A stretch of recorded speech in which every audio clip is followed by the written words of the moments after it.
Hey everyone, it's the Afro here. So my copy of Fire Emblem 3 Houses just arrived in the mail today. It's looking good in its limited edition everything, and my goodness, that steelbook is perfect. You don't know how quickly I basically threw that plastic rubbish right back into the box. But I'm not talking about the limited edition and what it comes with. There's lots of videos on that, and there's also lots of videos on first impressions of Fire Emblem anyway, but I thought I'd throw my hand to the ring because, hell, I like Fire Emblem, so let's get straight into it. When you open the menu scroll, that music. That music is tasty. Let's spend around about 3 seconds listening to that. Okay, that's enough. Okay, yeah, let's get back to the video. You have the option of normal and hard mode and to have permadeath on and off.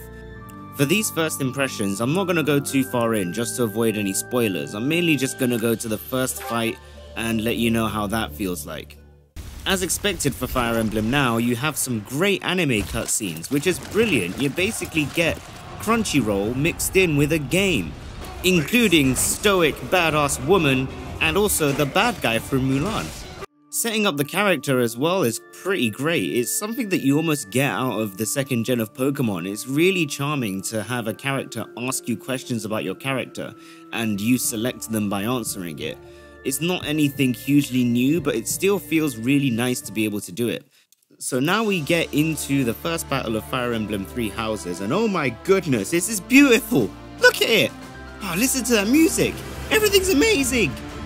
Well, my voice might have broken a little bit, but don't watch that. It's really impressive graphically too. Having a look at the overview of the battlefield is great, but that seamless transition from the battlefield straight into each individual fight in Fire Emblem is just, it's so fluid. It just adds so much more to the game than what you can feel. It's almost like they've taken what your imagination said the 3DS games were and made it real on the Nintendo Switch games. Of course, going back to the combat gameplay, it's as expected for a Fire Emblem game. You move on a grid, you select who it is that you want to attack.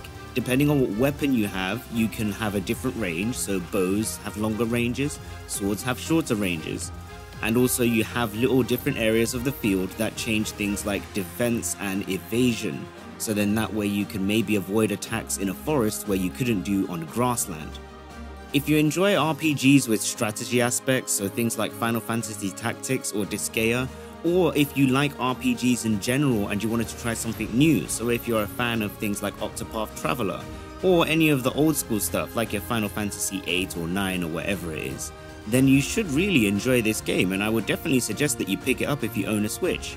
Of course, the options of permadeath are optional. I chose them because I really like this series and I also enjoy giving myself challenges. Why I do it, I don't know, but you can always set it to normal and with no permadeath, so a casual mode, and that should make it a lot easier for newer players to get into. It delivers everything that it needs to with a little bit of that shock where you kind of forget what quality Fire Emblem can be. So yeah, I would fully recommend it. I hope you enjoyed this first impressions video. If you have any other games that you want me to check out, feel free to leave it in the comment, tweet us, or follow us on Instagram and let us know on there as well. But yeah, thank you very much for watching both on YouTube and IGTV. Bye!